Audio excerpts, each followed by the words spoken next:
고린도전서 15장 3절에서 8절 말씀까지. 자, 다 찾으셨죠?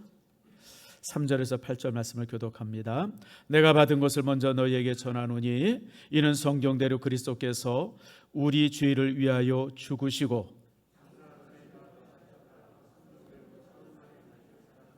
게바에게 보이시고 후에 12 제자에게와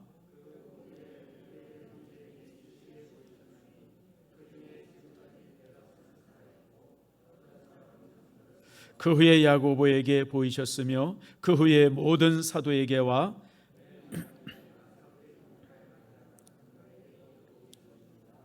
아멘. 기도하겠습니다. 하나님 감사합니다. 주께서 우리를 사랑하셔서 오늘처럼 저희들 주의 전에 모였습니다.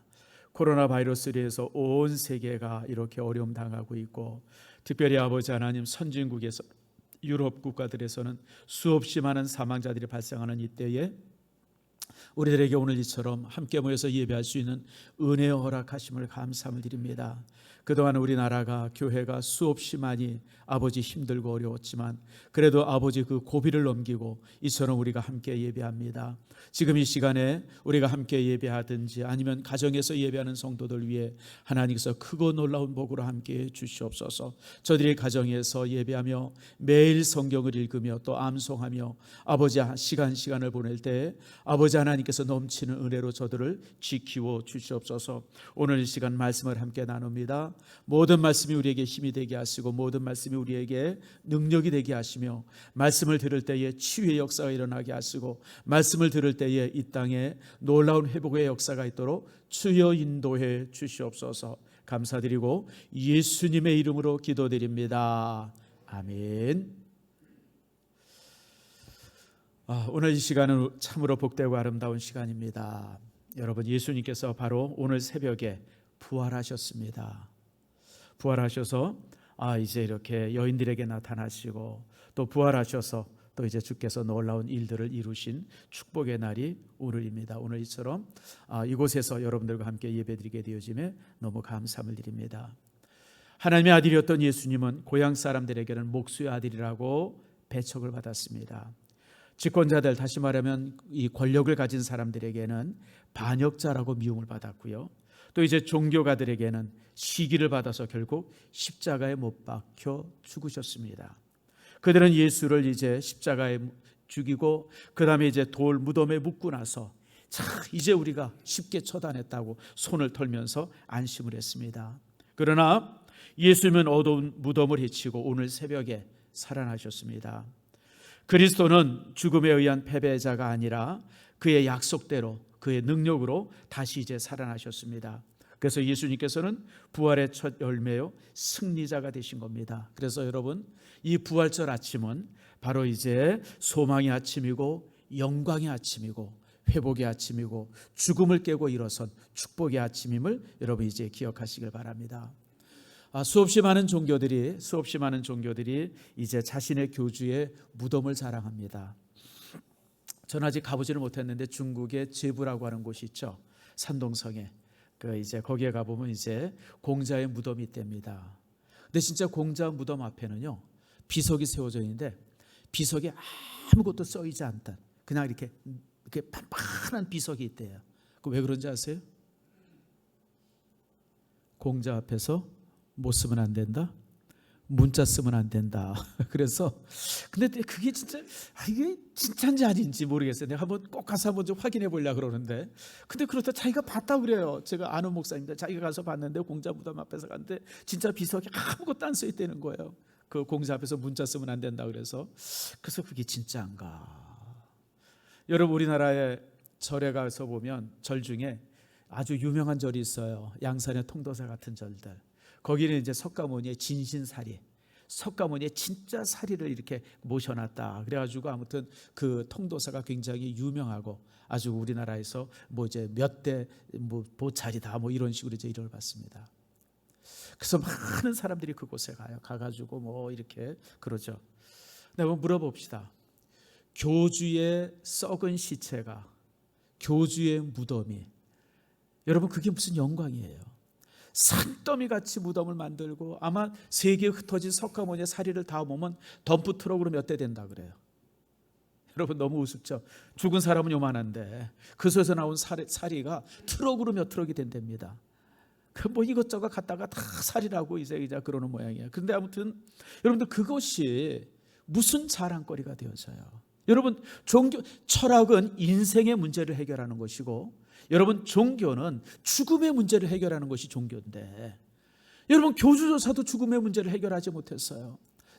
저기 뭐 사우디에 가면 메카에 보면 마호메트의 무덤이 또 엄청나게 큰 게 있다 그래요. 세상의 모든 종교의 교주의 무덤들이 다 호화롭게 찬란하게 이렇게 만들어져 있는데 예수님의 무덤은 없어요. 왜요? 부활하고 승천했기 때문에 그렇습니다. 다시 말하면 교주의 무덤을 화려하게 치장한 종교는 종교일 수가 없어요. 죽음을 해결하지 못하는 종교가 무슨 종교예요, 여러분들? 우리가 일상의 삶에 있어서 여러 가지 이런 부분들을 이렇게 해결하는 것은 과학이에요. 인생에 겹치는 수없이 많은 문제들을 해결하는 것들은 철학입니다. 죽음의 문제를 해결하는 것이 바로 종교예요. 근데 여러분 종교를 해결하는 종교가 여러분 이 땅에 수없이 많이 있다고 그러지만 그러나 그 종교의 모습을 가만히 들여다보면 다 죽은 교주의 무덤밖에 없어요. 예수님만이 무덤이었고요. 예수님만이 부활하셨고 승천하셨어요. 그게 바로 이제 오늘 새벽입니다. 여러분 세상 모든 사람들이 이렇게 참 죽음의 공포 속에서 떨고 있고 그러고 있지만 그러나 여러분 오늘 이 시간 우리 모든 믿음의 사람들이 정말 이 땅의 모든 교회들이 이렇게 함께 모여서 예배하는 이유는 죽음이 두렵지 않기 때문에 그래요. 그렇잖아요, 여러분들. 죽음이 두려우면 어디 자리에 못 나오죠, 여러분들. 혹시 코로나 바이러스 걸리면 어떻게 할까? 이런 사람들이 이 자리에 오지 못합니다. 죽음이 두렵지 않고 주님께서 우리의 죽음의 문제를 해결했다고 하는 사실이 분명히 믿어지기에 우리가 오늘 이처럼 나와서 주 앞에 예배합니다. 여러분 모두에게 이 부활의 영광이 있기를 축복합니다. 자, 복음이란 무엇인가 오늘 이 부분을 함께 살펴봅니다. 얼마 전에 월요일 날인가 신문에 보니까 이 구충제 이제 이렇게 회충이라든지 무슨 이렇게 그 구충제로 쓰이는 이버메텍이라고 하는 그 이제 약이 있다 그래요. 나는 뭐 어떻게 생겼는지 모르겠어요. 근데 그 약이 이 코로나 바이러스 치료제에 아주 그 유용하다. 그게 이제 월요일날 신문에 쓰인 걸 제가 한번 봤어요. 그래가지고 지금 여러분 이 약방마다 지금 구충제가 동이나 있대요. 마스크 사는 것보다 더 힘든 게 구충제 사는 거래요. 우리 교회 지금 조영선 선교사님 와 계신데 구충제 한번 사러 갔다가 못 샀대요. 언제 나오냐 그랬더니 언제 나올지 모른대. 사람들마다 구충제를 사가지고 지금 그냥 그게 무슨 근데 여러분 따라합시다. 뻥이다. 여러분 바이러스 질병에 대해서 백신은 만들 수 있어요. 백신은 치료제가 아닙니다. 백신은 여러분이 아는 것처럼 예방주사. 이제 그걸 맞으면 이제 그거 걸리지 않는 거예요. 예방주사가 백신이고 모든 바이러스 질환에는 치료제가 없습니다. 여러분 인류를 가장 많이 괴롭힌 질병이 감기인데 아직 감기 치료제가 없어요. 감기 치료제가. 여러분 코로나 바이러스는요. 감기 바이러스가 약간 변형된 거예요. 그러니까 우리가 지금 코로나 바이러스 때문에 온 세계가 저렇게 떠는데 사실 딴 게 아니라 감기예요. 감기. 신종 감기. 여러분 지금까지 수천 년간 인류를 괴롭혔던 감기 치료제를 못 만들었는데 지금 이 상황에서 무슨 감기 치료제를 만들겠어요? 백신은 치료제가 아니라 예방주사. 그것도 앞으로 4, 5년 있어야나 이제 만들어진다 그래요. 만약에 그게 만들어졌다 그러면 감기 치료제가 있다 그러면 인류에게 있어서 정말 큰 복음일 거예요. 근데 여러분 치료제가 그 긴 기간 동안에 이렇게 연구하지만 치료제가 아직 없어요. 아마 인류가 영원히 만들지 못할 겁니다. 어쨌든 만약에 이 인류에게 그런 질병의 치유제가 만들어졌다 그러면 정말 노벨상 받을 만할 거예요. 요즘에 또 이제 만들지 못하는 것 중에 암 치료제 아닙니까? 수없이 많은 암이 있는데도 불구하고 완전한 치료제들이 없잖아요. 그런 치료제들, 질병에 대한 치료제들이 만들어지면 그게 이제 복음이죠. 그런데 인생의 진정한 복음은 죽음이라고 하는 절망을 가진 인류에게 진정한 복음은 오늘 본문의 말씀을 우리에게 전해줍니다. 3절입니다. 자, 오늘 읽을 말씀 3절 같이 한번 읽읍시다. 내가 받은 것은 시작. 내가 받은 것은 먼저 너희에게 전하노니 이는 성경대로 그리스도께서 우리 죄를 위하여 죽으시고 예수님께서 저와 여러분의 죄를 위해서 죽으셨다고 하는 이 사실이 진정한 복음이에요, 여러분들. 인간은 죄 때문에 죽잖아요. 여러분, 죄 때문에 죽지 않는 인간이 어디 있어요? 그런데 그 죽는 인간의 죄를 주님께서 사해 주셨어요. 죽음으로 사해 주셨어요. 죽음으로. 십자가의 죽음은 예수님이 무기력해서 죽은 것도 아니고 제사장의 음모에 걸려서 죽은 것도 아니고 빌라도의 무책임 때문에 죽은 것이 아니에요. 왜 죽었느냐? 성경대로 예수님께서 이 땅에 오셔서 우리 모든 인류의 죄를 위해서 죽으실 것이라고 성경에서 말씀하셨기 때문에 그 말씀대로 죽으셨다고 오늘 성경으로 우리에게 말씀합니다. 여러분, 인간은 최초로 창조된 인간은요, 영원히 살 수 있는 존재로 만들어집니다. 아담과 하와를 창조하시고 나서 하나님께서 아담과 하와에게 뭐라고 말합니까? 내가 선악을 아는 실과를 먹으면 정녕 어떻게 되리라? 죽으리라. 안 먹으면요, 아담과 하와가 만약 선악을 아는 실과를 안 먹으면 어떻게 돼요? 영원히 사는 거예요. 인간은 영원히 살 수 있는 존재로 만들어졌습니다. 그 증거가 어떻게 나타납니까? 창세기 11장까지 보게 되어지면 우리의 선진들, 아주 고대시대 선진들은요, 여러분 살았다 그러면 900살, 800살이에요. 무드셀라 같은 분은 969살을 살아요. 여러분 10세기를, 여러분 한 세기가 100년인데 10세기를 살아요. 10세기를 살아요. 얼마나 대단한 이 연세. 그런데 이제 노아 홍수가 지나고 나서부터 인간의 생명이 120살로 줄습니다.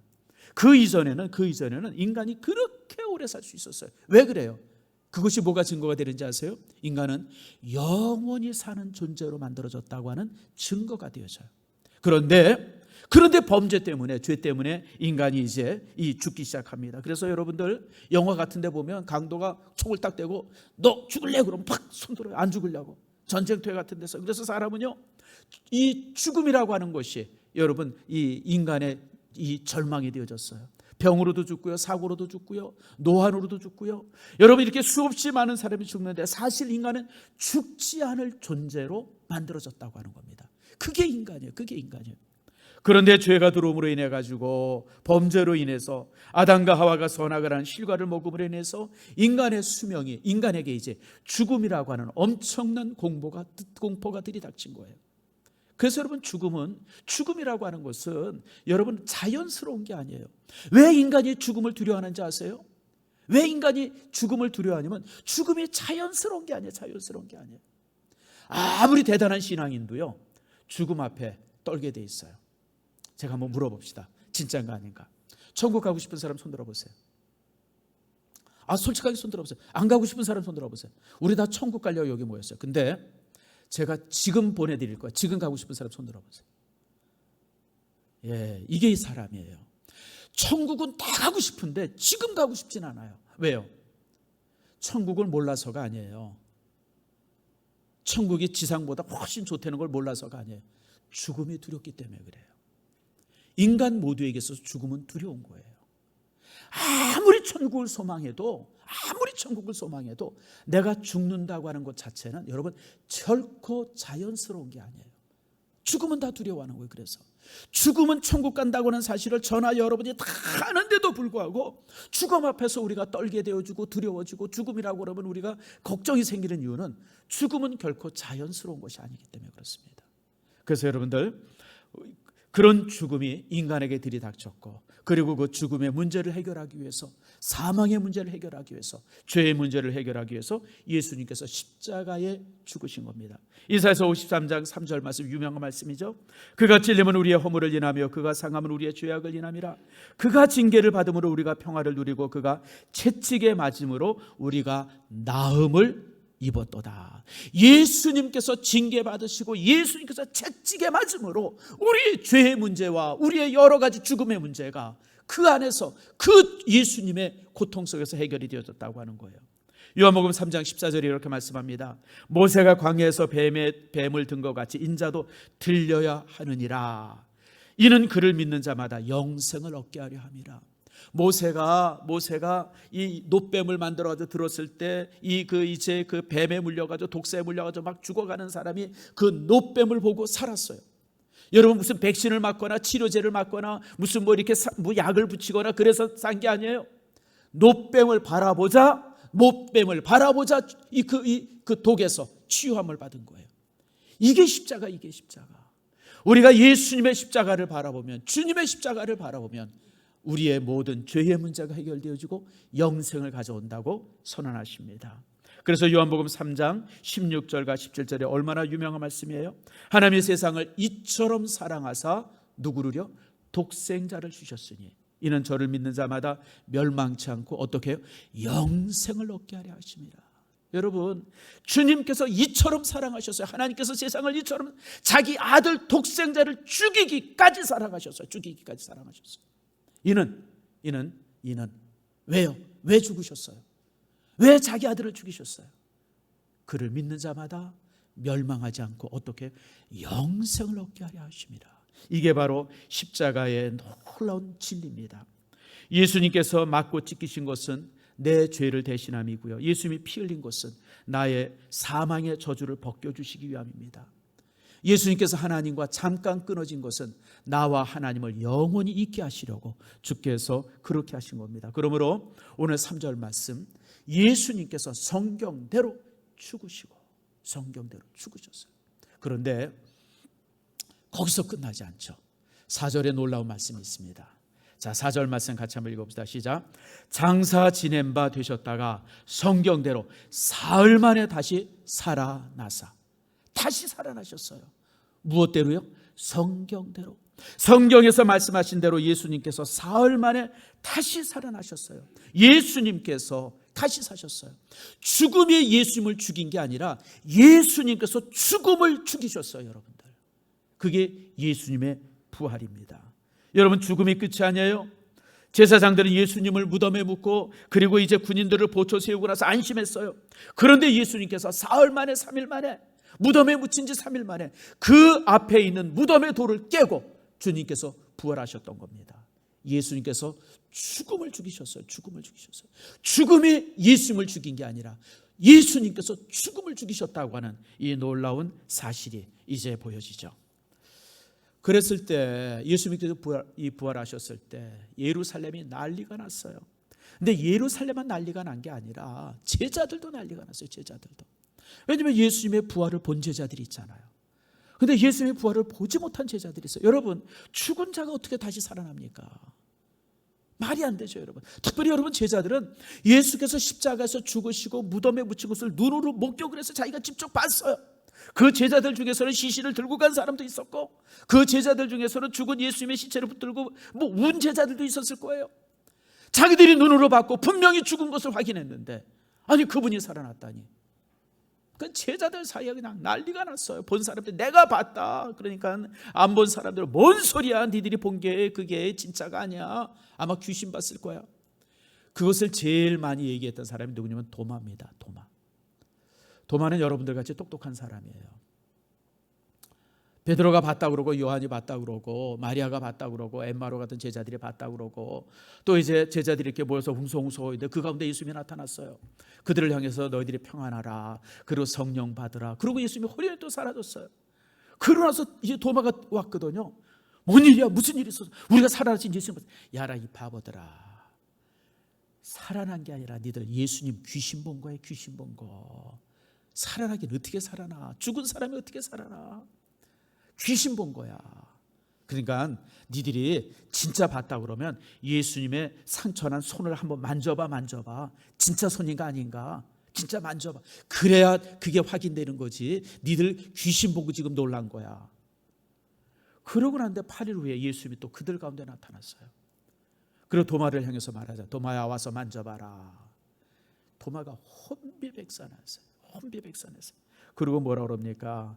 이 도마가 이제 그 떨면서 뭐라 그래요?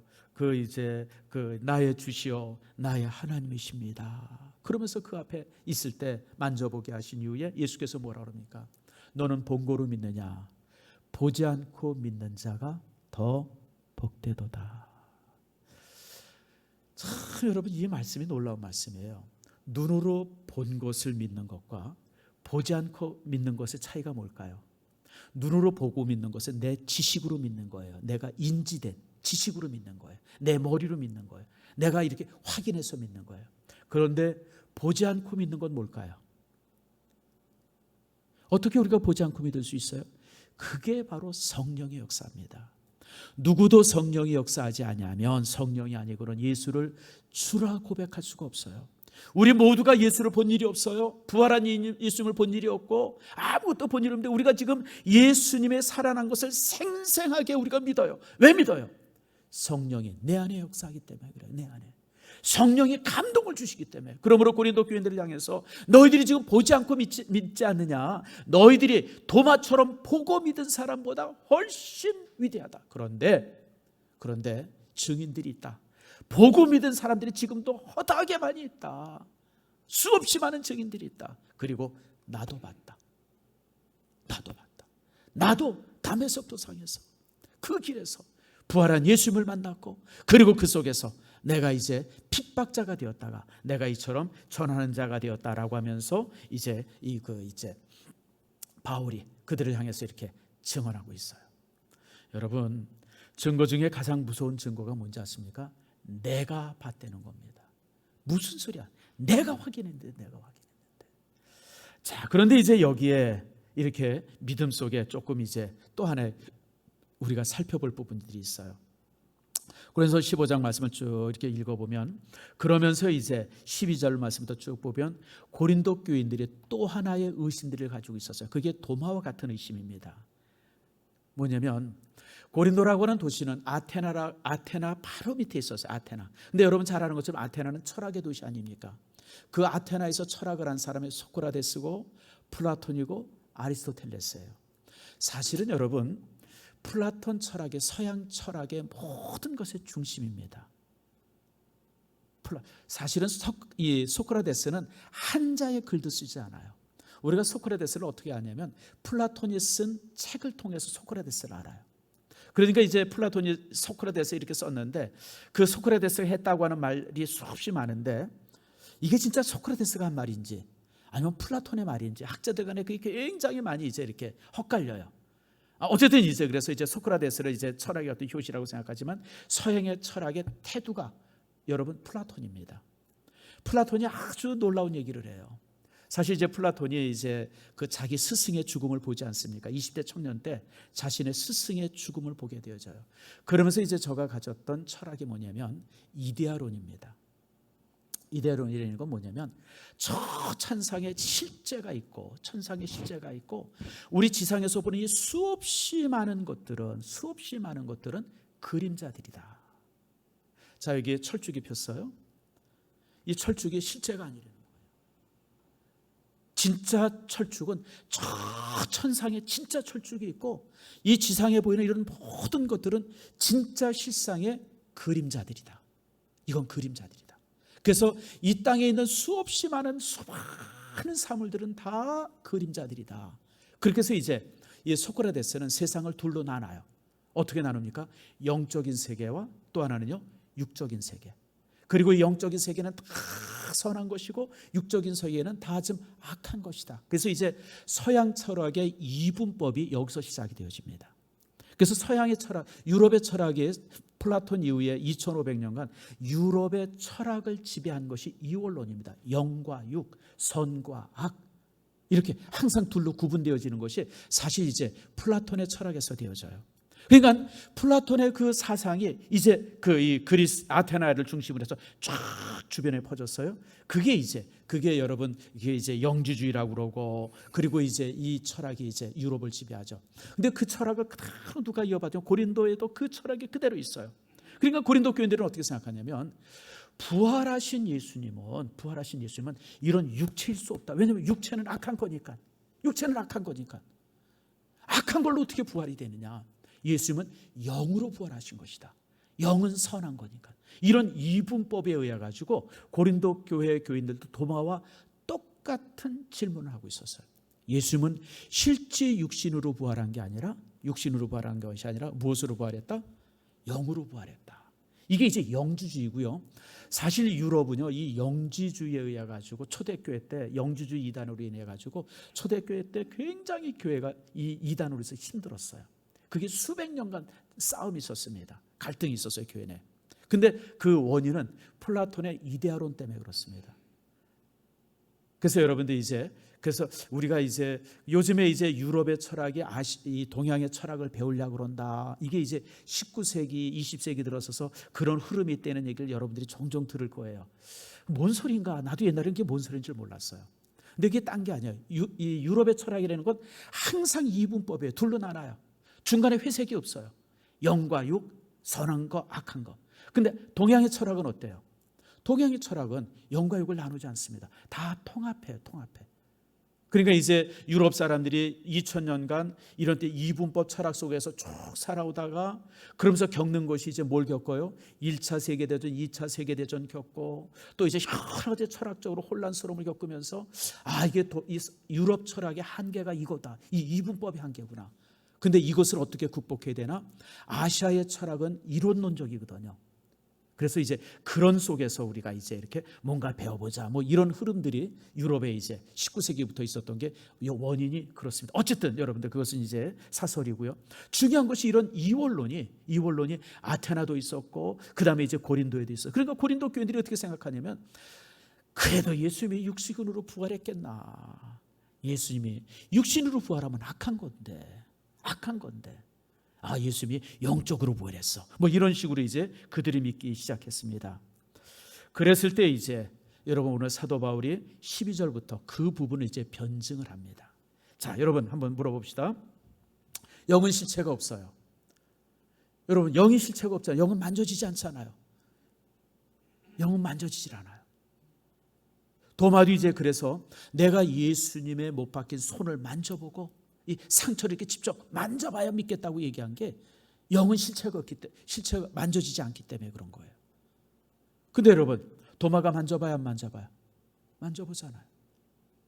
뿐만 아니라 예수님께서 그 요한복음 22장 말씀에 보면 제자들과 함께 식사하는 장면들이 나와요.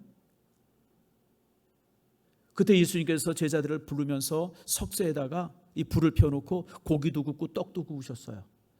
예수님께서 드셨는지 안 드셨는지는 성경에 나와 있지 않지만 아무튼 그것을 구워서 제자들과 이렇게 나눠 먹잖아요. 그리고 베드로에게 뭐라고? 내가 나를 사랑하느냐 묻지 않습니까? 그러니까 예수님이 이 땅에 오신 게 영으로 부활하신 게 영으로 부활하신 것이라 육신으로 부활하셔요. 무육신으로 부활. 저와 여러분 같은 이 육신으로 부활. 근데 여러분 문제는 뭐냐? 이게 육신이 아니에요. 제자들이 문을 꼭 닫아두고 막 숨어서 이렇게 있는데 거기 갑자기 주님께서 나타나셨어요. 호련히 나타났어요. 그를 제자들과 얘기하다 갑자기 호련히 사라졌어요. 육신은 육신인데 우리와 같은 육신이 아니에요, 여러분들. 그래서 성경은 뭐냐면 신령한 육신이다라고 말하죠. 자, 53절 말씀 한번 봅시다. 이 말씀이 참 중요해요. 53절 말씀 다 같이 읽겠습니다. 시작. 이 썩을 것이 반드시 썩지 아니할 것을 입겠고 이 죽을 것이 죽지 아니함을 입으리라. 여러분 우리 이 육신은 흙에서 왔어요. 그러니까 이 육신은 이 몸은 흙에서 왔기 때문에 그냥 썩어서 없어질 육신이에요. 아담의 육신도 똑같고 우리의 육신도 똑같아요. 흙에서 왔기 때문에. 근데 여러분 부활한 육체는 하늘에서 온 육체예요. 하늘에서 온 육체. 썩지 아니하고 낡아지지 아니하고 쓰러지지 아니에요. 이게 바로 예수님의 부활하신 육체라고 하는 겁니다. 자, 여기 여러분들 한번 제가 몇 가지 예를 좀 들겠습니다. 여러분 장구벌레 아시죠? 장구벌레 못생겼어요? 이쁘게 생겼어요? 여러분 물속에 사는 장구벌레 얼마나 못생겼어요? 막 무섭게 생겼어요. 무슨 괴물처럼 생겼잖아요. 근데 이 장구벌레가 실제로는 뭐의 벌레예요? 장구벌레가 뭐가 되죠? 네? 모기요? 아니죠. 장구벌레는 뭐가 돼요? 잠자리가 돼요. 잠자리. 물속에서는 참 징그럽게 생기고 막 지네처럼 생겼는데 그게 물속에서 살기 위한 잠자리예요. 그런데 이 잠자리가 바깥에 나서 날아다니기 위해서는 뭐가 되어져요? 잠자리가 되는 거예요. 여러분 장구벌레랑 잠자리랑 이게 매칭이 돼야 안 돼요? 이게 안 되잖아요. 근데 여러분 물속에서 살기 위해서는 잠자리가 그 장구벌레가 됐고 하늘에 날기 위해서는 뭐가 됐어요? 잠자리가 된 거예요. 근데 이 잠자리가 만약에 물속에서 살려고 그러면 사라져야 안 사라져요? 못 사는 거예요. 물속에서는 장구벌레 몸이에요. 여러분 군뱅이도 그래요. 군뱅이 여러분 얼마나 지저분합니까? 가끔가다 땅 파다 보면 뭐 이렇게 뭐 하다 보면 그냥 이런 군뱅이가 나오는데 얼마나 징그러워요. 그게 군뱅이가요. 땅속에서 6년 7년을 산다 그래요. 그러다가 가을쯤 되면 군뱅이가 딱 털어져서 거기서 뭐가 나와요? 군뱅이가 뭐가 돼요? 매미가 되잖아요. 매미는 며칠 못 삽니다. 매미가 돼가지고요 여러분 한 3, 4일도 못 살아요. 그래서 여러분 매미 잡지 마세요. 불쌍해요 여러분들. 군뱅이로 6, 7년간 땅속에서 그렇게 살다가 매미 돼가지고 간신히 3, 4일 사는데 아이고 그거 잡아가지고 좀 잔인하죠. 여러분 근데 여러분 매미는 땅속에서 살려면 군뱅이로 살아야 돼요. 매미 몸을 가지고는 땅속에서 여러분 몇 시간도 못 살아요. 썩어버려요. 그리고 군뱅이는요 제 아무리 발버둥을 쳐도 하늘을 못 나릅니다. 매미가 돼요. 그러니까 삶의 조건에 따라서 육신의 모습이 달라져. 하나님께서 참 인간을 참 놀랍게 만드셨어요. 우리 인간도 마찬가지예요. 지금 이 땅에서 살기 위해서 우리를 이런 육신으로 만들었어요. 그런데 우리가 살아야 될 곳은 이 땅이 아니라 어디죠? 하나님 나라예요. 예수님께서 제자들에게 뭐라고 그럽니까? 내가 너희의 처소를 만들기 위해서 간다. 너희의 처소. 하나님이 예수님께서 우리를 향해서 천국이라고 하는 처소를 만드셨어요. 근데 그 처소는 이런 육신을 가지고는 살 수 있는 곳이 아니에요. 그 처소는 천국에 맞는 육신이 그 처소에 가서 살 수 있어요. 여러분 인간은요. 여러분 제가 한번 그 전에 누굽니까? 그 임진혁 선교사랑 티벳 지역을 한번 가봤어요. 선교지에. 그 티벳 지역을 갔더니 해발 4,000m 정도 되는 곳에 고원이 있더라고요. 해발 4,000m. 그러니까 에베레스트 산맥, 그러니까 이 동티벳이죠. 동티벳을 들어가 봤는데 그 4,000m 되는 곳에 이렇게 있는데 저 고원인데 이 자꾸만 야산이 하나 있고 야산 위에 정자가 하나 있더라고요. 그 높이가 한 얼마 정도 되나? 한 50m 정도 되는 것 같아요. 그래서 우리 저기 한번 올라가 보자. 그래서 주변에 50m 올라가는데 얼마나 힘든지. 세상에 50m가 얼마예요 여러분들? 여기서 저기 아니에요 여러분들. 근데 한 4발 5발 조금 올라가니까 그때부터 막 힘이 들기 시작하는데 나 깜짝 놀랐어요. 이게 왜 이러나? 그래서 그 50m를 간신히 올라가서 왜 그런지 아세요? 공기가 희박해서 그래요. 산소양이 지금 여기서 우리가 마시는 산소양보다 한 4,000m 정도 올라가면 한 30% 40% 정도가 적어요. 그래서 산소양이 적으니까 고기 올라가는데 그렇게 적죠. 인간의 몸은요 지금 여기에 살도록 가장 적합하게 만들어진 몸이에요. 몸이라고 하는 것은 영혼을 담는 그릇이에요. 몸이 진짜가 아니에요 여러분들. 이 몸이 진짜가 아니에요. 이 몸은 우리의 영을 담는 그릇이에요. 영을 담는 그릇. 근데 이 영을 담는 이 그릇은 지금 우리가 이 땅에 살도록 가장 적당하게 만들어진 거예요. 천국은 우리가 살고 있는 이 땅과 전혀 환경이 달라요. 여러분 인간은 4,000m만 올라가도 쩔쩔매요 여러분들. 5,000m 여러분 에베레스트 산을 에베레스트 산을 왜 못 올라가는지 아세요? 거기는 산소가 너무 부족해가지고 이제 산소 호흡기 없이는 올라갈 수가 없어요. 무산소 등정이라는 게 있어요. 어몽길 같은 사람들이 이 산소 마스크 쓰지 않고 거기 끝까지 올라갔다 그래서 그거 갖다 무산소 등정이라고 그러거든요. 무산소 등정은 이건 초인적인 체력을 가진 사람만이 가능해요. 산소가 50%도 없는데 30%가 정말 60%도 없는데 그것을 간다고 하는 것은 그건 아주 초인적인 능력 있는 사람들만이 가능한 거예요. 인간의 몸은 그렇게 한계가 있어요. 그런데 예수님께서 우리를 어디서 살게 하세요? 천국, 우리가 살아야 할 곳이 달라요. 고향, 우리가 돌아갈 곳이 달라요. 그렇기 때문에 그곳은 이런 육신이 아니에요. 우리가 육체로 왔지만 이런 육체가 아니라 신령한 육체, 하늘에서 빚어진 그런 신령한 육체다라고 말합니다. 그래서 여러분들 이 육신이라고 하는 것에 너무 그렇게 집착하지 마세요. 종종 우리는 자신의 몸에 불만 있는 사람이 있어요. 내가 좀 더 컸으면 이뻤으면 이러고 그러는데 여러분 천국 가면요 지금 이 모습이 아니에요.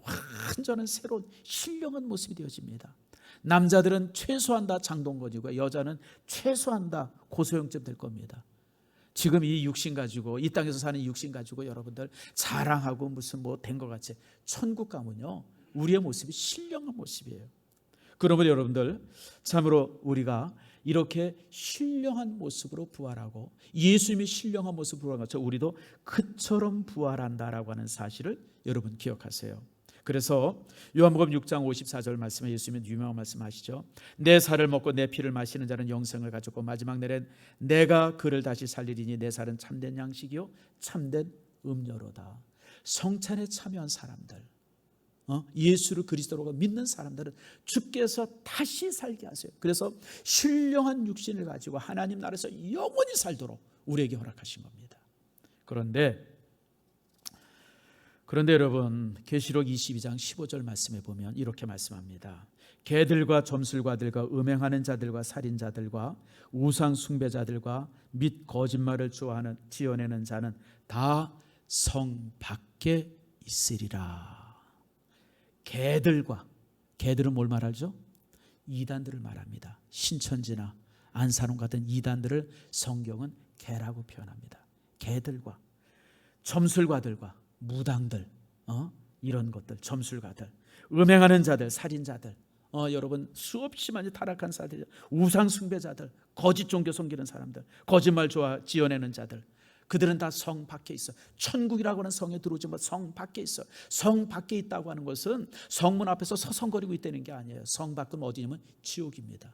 그들은 다 지옥에 빠진다는 거예요. 여러분 천국에 들어가는 생명의 부활도 있지만 지옥에 가는 심판의 부활도 있습니다. 무섭습니다 여러분들. 죽음은 끝이 되는 사람이 있어요. 에이 죽음은 끝이지, 죽으면 되지. 그래서 자살하는 사람들이 종종 있어요. 죽음이 끝이 아니에요 여러분. 죽음 이후에 영원한 삶이 있어요. 천국에서 영원히 살든지 지옥의 형벌 속에서 영원히 살든지. 누가복음 16장 22절에 보면 부자와 나사로의 비유가 있는데 그 부자가 지옥의 유황불에서 막 불타는 장면이 있어요. 이런 육신은 유황불에 들어가면 여러분 1초도 견디지 못해 다 타서 없어져요. 근데 문제는 뭐냐면 그 속에서 영원히 죽지 않는 거예요. 그 징계를 받으면서 영원히 죽지 않는 육신이 되는 거예요. 이게 무서운 거예요. 여러분 여호와 증인들은 천국에 가고 지옥 가는 사람 지옥 가는 게 아니라 사라진다고 가르칩니다. 여러분 우리의 영은 사라지지 않습니다. 하나님께로부터 받은 거기 때문에 다 부활합니다. 여러분 그래서 여호와 증인이 왜 이단인 줄 아세요? 요한계시록 22장 15절 말씀을 안 믿기 때문에 이단인 거예요. 성 밖에 있는 자가 분명히 있다고 성경은 말하는데 그 사람들은 없다고 그래요 여러분들. 그래서 이단이에요 여러분들. 지옥 가는 사람들이 있어요. 영원히 불타는 심판을 받는 자들이 있습니다. 그래서 우리가 전도해야 돼요. 그래서 전도하는 거예요. 사르트르 여러분 아시죠? 우리나라에 아주 유명한 사르트라고 하는 그 철학자가 있었어요. 우리나라 프랑스 사람이죠. 그 사람이 죽은 지 벌써 한 40년 정도 되네. 1980년에 죽었는데 그가 죽을 때 난리를 쳤다 그래요. 그냥 막 절구 그냥 소리 지르고 사람들한테 욕을 하고 그냥 막 그러고 죽었답니다. 얼마나 죽음을 두려워했는지 자기 병명이 뭔지도 물어보지도 못했대요. 내가 왜 죽는지를 무서워가지고. 그러면서 사실 그 사르트르 글들이 얼마나 괜찮아요. 저도 어렸을 때 청년 때 그가 쓴 벽이라는 그 단편 소설들 이렇게 읽고 그 철학집 읽으면서 실존주의 철학자 중에 이런 사람이 있구나. 그다음에 특별히 사르트르가 어떤 뭐 자유라든지 무슨 뭐 이런 얘기 참 많이 했죠. 근데 막상 죽음의 자리에 딱 이르니까 그냥 그가 너무너무 절망을 해가지고 소리 지르고 그냥 괴성을 지르다가 그러다가 그냥 죽었어요. 근데 어떤 독자가 신문에 이렇게 투고했답니다. 사르트르의 말로가 그렇게 비참했던 이유는 사르트르에게는 돌아갈 고향이 없었기 때문이다. 그가 살아있을 때 그가 그렇게 폼나게 사람들한테 존경받을 때는 참 멋진 말을 했지만 막상 죽음을 앞에 놓으니까 절망인 거예요. 절망인 거예요. 그러나 여러분 잘 아는 것처럼 사르트르보다 35년 전에 죽은 사람이 있어요. 보네퍼라고 하는 사람이죠. 그가 이제 독일 사람인데 저가 이제 수용소에서 이제 잡혀 있다가 사형을 당합니다. 독일 멸망하기 한 3달 전쯤에 이제 사형을 당합니다. 근데 죽음을 맞이할 때 그렇다 그래요. 간수가 자 보네퍼 나오십시오. 그랬을 때 이제 사형 당하는구나. 그랬을 때 제가 마지막 남긴 말이 이 말입니다. 동지 여러분, 이제 나에게 죽음이 왔습니다. 그러나 기억하십시오. 이것이 마지막이 아니고 시작입니다. 주님께서 나를 위하여 예비하신 하나님의 집에서 만날 때까지 여러분 안녕히 계십시오. 그러면서 그가 사형장으로 갔다 그래요. 똑같은 사람의 죽음인데 한 사람은 그냥 두려움 때문에 막 절망을 하다가 죽었고, 한 사람은 담담하게 이 죽음이 끝이 아니라 이제 새로운 시작입니다. 왜 그랬어요? 그에게는 돌아갈 고향이 있었기 때문에 그래요. 사랑하는 성도 여러분, 우리가 돌아갈 고향이 있는 사람입니다. 우리가 이 땅에서도 우리가 열심히 살지만 그러나 땅에 그렇게 큰 미련이 없는 이유가 우리는 하늘의 고향이 있기 때문에 그래요. 여러분, 땅에 그렇게 여러분 미련이 있어요? 저도 사실 죽음이 두려워요. 왜냐하면 이게 자연스러운 게 아니기 때문에. 그러나 저는 그렇게 여러분 땅에 미련 없어요. 주님께서 지금 불러간다 그래도 조금 고민이 되겠죠. 아이고 참, 주님 좀 놔두시지 그냥 뭐 이렇게 막 그러긴 하겠지만 그렇게 두렵진 않아요. 왜 그래요? 돌아갈 고향이 있기 때문에 그래요. 내가 갈 수 있는 곳이 있기 때문에, 내가 가야 하는 곳이 있기 때문에 그래요. 하나님 나라가 있기 때문에. 그래서 여러분, 오늘 고린도서 15장 마지막 절을 이렇게 끝냅니다. 자, 58절 말씀은 다 같이 읽읍시다. 이 말씀을 읽고 설교를 마칩니다. 다 같이 읽읍시다. 시작. 그러므로 내 사랑하는 형제들아, 견실하며 흔들리지 말고 항상 주의 일에 더욱 힘쓰는 자들이 되라. 이는 너희 수고가 주 안에서 헛되지 않은 줄 알미니라. 형제들아, 견실하고 흔들리지 말며, 이 땅에 살면서 흔들리지 마세요. 뭐 정부가 이렇게 얘기하고 뭐 주변에서 이렇게 하고 뭐 이단들이, 그런 거 여러분 절대 흔들리지 마세요. 흔들리지 마세요. 그리고 주님의 일에 더욱 힘쓰는 자리 되라. 하나님의 일에, 주님의 일에, 선교하는 일에, 복음 증거하는 일에, 성도들 가르치는 일에, 주일학교 아이들 이렇게 봉사하는 일에, 성도들 섬기는 일에 더욱 힘쓰는 자들이 되라. 더욱 힘쓰는 자들이 되라. 너희 수고가, 우리가 이 땅에서 하는 수고가 주 안에서 헛되지 않을 것이다. 하나님 나라는 자신의 집에 오는 성도들에게 이 모든 것을 놀랍게 갚아주십니다. 그러므로 형제들아, 견실하며 흔들리지 말며 주의 일에 더욱 힘쓰는 자들이 되라. 이게 부활신앙입니다. 예수 그리스도의 부활을 믿는 성도들의 신앙이 바로 이겁니다. 이 믿음 속에서 여러분들이 승리하는, 평생을 승리하다가 주 앞에 서는 여러분들 모두가 되어지기를 축복합니다.